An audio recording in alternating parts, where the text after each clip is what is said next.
Assalamualaikum dan salam sejahtera kepada semua pelajar. Hari ini kita akan mempelajari sejarah tingkatan 4, bab 5, Persekutuan Tanah Melayu 1948. Antara fokus tajuk kita pada hari ini ialah latar belakang penubuhan Persekutuan Tanah Melayu 1948. Baiklah pelajar, objektif pembelajaran kita pada hari ini ialah pelajar akan dapat memerihalkan latar belakang penubuhan Persekutuan Tanah Melayu 1948. Latar belakang penubuhan Persekutuan Tanah Melayu. Kejayaan orang Melayu menolak Perlembagaan Melayu Union telah membuktikan bahawa orang Melayu berjaya mendesak British untuk menubuhkan Persekutuan Tanah Melayu. Oleh itu, satu jawatan kuasa kerja telah ditubuhkan yang terdiri daripada wakil British, wakil Raja-Raja Melayu dan juga wakil UMNO untuk mengkaji asas perlembagaan Persekutuan Tanah Melayu. Namun begitu, cadangan perlembagaan Tanah Melayu ini telah ditentang oleh golongan Melayu radikal dan juga orang bukan Melayu, dan mereka telah mencadangkan perlembagaan rakyat. Sekarang mari kita teliti penubuhan jawatan kuasa kerja. Matlamat penubuhan jawatan kuasa kerja ini adalah untuk membincangkan asas perjanjian Persekutuan Tanah Melayu 1948. Antara anggota jawatan kuasa kerja ini melibatkan wakil kerajaan British, wakil UMNO dan juga wakil daripada Raja-Raja Melayu.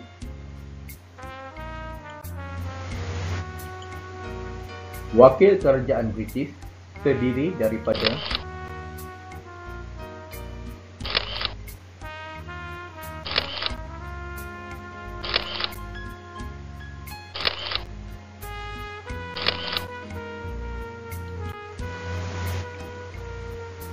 manakala wakil UMNO pula terdiri daripada Datuk Onn Jaafar, Datuk Abdul Rahman Muhammad Yassin dan Haji Megat Yunus. Seterusnya, wakil Raja-Raja Melayu melibatkan Raja Kamarul Zaman, Raja Ngah Mansur, Datuk Hamzah Abdullah, Haji Muhammad Sharif Osman dan Datuk Nik Ahmad Kamil Mahmud. Sekarang mari kita teliti cadangan jawatan kuasa kerja. Jawatan kuasa kerja telah mencadangkan agar menyatukan semua negeri-negeri Melayu dalam satu pentadbiran dan dua buah negeri-negeri Selat. Kedua, memulihkan kedudukan dan kedaulatan Raja-Raja Melayu. Ketiga, menjaga kedudukan istimewa orang Melayu dan kepentingan sah kaum lain. Keempat, menubuhkan Dewan Perundangan Negeri bagi setiap negeri-negeri Melayu. Akhir sekali, mengenakan syarat kewarganegaraan yang ketat. Penubuhan jawatan kuasa kerja yang melibatkan British dan juga UMNO telah menyebabkan golongan nasionalis Melayu radikal tidak berpuas hati.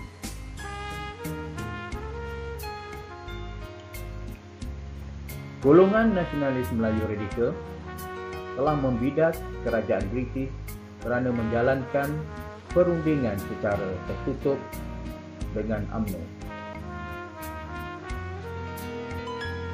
Mereka tidak berpuas hati kerana Parti Kebangsaan Melayu Malaya telah diketepikan oleh British dalam jawatan kuasa kerja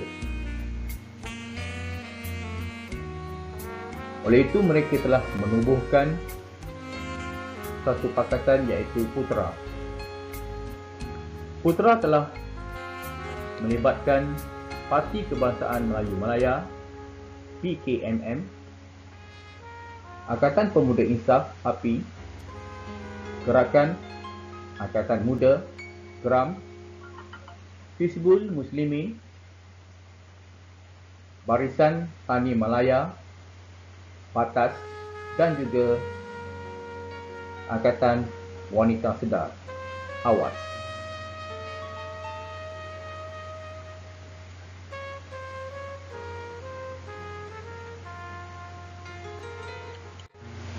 Manakala reaksi orang bukan Melayu pula,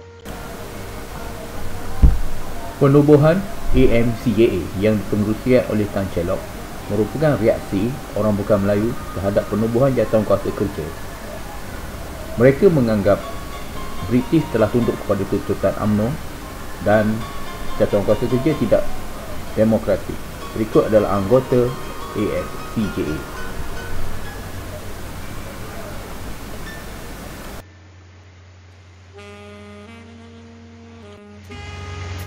Bagi menghadapi jawatankuasa kerja, Putra dan AMCJA telah membuat beberapa cadangan, iaitu gabungan Putra dan AMCJA telah menolak perjanjian persekutuan 1948 kerana jawatankuasa kerja tidak mempunyai wakil bukan Melayu. Putra dan AMCJA menganggap Perlembagaan Persekutuan sebagai tidak demokratik, mengukuhkan British dan bersifat perkauman. Gabungan ini juga tidak bersetuju dengan perwakilan jawatankuasa kerja yang hanya diwakili oleh UMNO, Raja-Raja Melayu dan British. Pada bulan Julai 1947, Putra AMCJA telah mengemukakan draft Perlembagaan Rakyat sebagai alternatif kepada Perjanjian Persekutuan Tanah Melayu 1948. Perlembagaan Rakyat.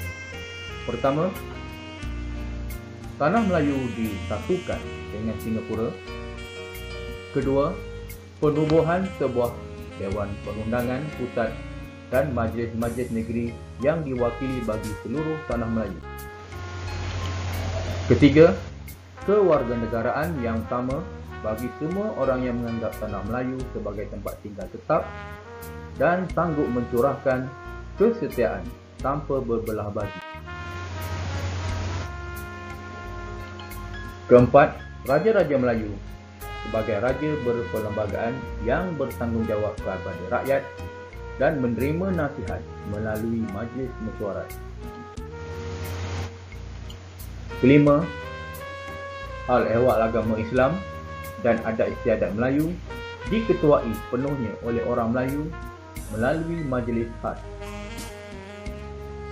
Keenam, perhatian khas hendaklah diberikan kepada kemajuan politik dan ekonomi orang Melayu. 7. Bahasa Melayu hendaklah menjadi bahasa kebangsaan dan bahasa rasmi yang tunggal bagi Tanah Melayu. 8. Hal ehwal luar negeri dan pertahanan hendaklah menjadi tanggungjawab bersama Kerajaan Tanah Melayu dan Kerajaan British. 9. Kewarganegaraan Malaya haruslah dinamakan Melayu. 10. Warna merah dan putih hendaklah dimasukkan sebagai latar belakang bendera kebangsaan Tanah Melayu. Setelah Perlembagaan Rakyat telah ditolak oleh British, Gabungan Putra dan AMCJA telah mengadakan peristiwa Harta Semalaya. Putra dan AMCJA telah menganjurkan Harta pada 20 September 1947 sebagai bantahan tindakan British yang menolak Perlembagaan Rakyat dan menerima Perjanjian Persekutuan Tanah Melayu yang digubal oleh Jawatankuasa Kerja. Menerusi sokongan Dewan Perniagaan Cina, Harta dilaksanakan di bandar utama di Tanah Melayu. Hasar ialah tindakan menutup kedai dan memberhentikan semua kegiatan ekonomi oleh peniaga. Protes tanpa keganasan ini telah diadakan dengan cara menutup semua permit yang beroperasi seperti kilang, kedai, sekolah, pejabat dan ladang.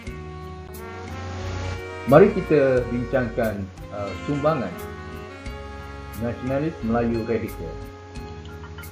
Antara sumbangan mereka ialah mereka telah memperjuangkan kemerdekaan tanah air.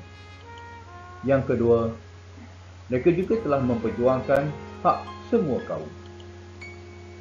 Selain itu, golongan Melayu Radikal juga telah membuka minda rakyat melalui penulisan akhbar. Antara sumbangan mereka juga telah berjaya membangkitkan semangat kebangsaan terhadap rakyat.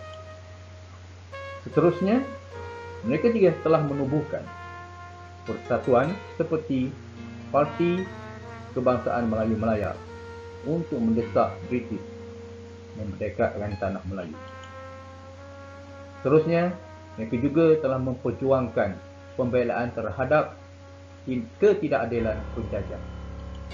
Dan perjuangan mereka adalah berdasarkan prinsip dan falsafah yang dianggap sebagai tokoh nasionalis negara.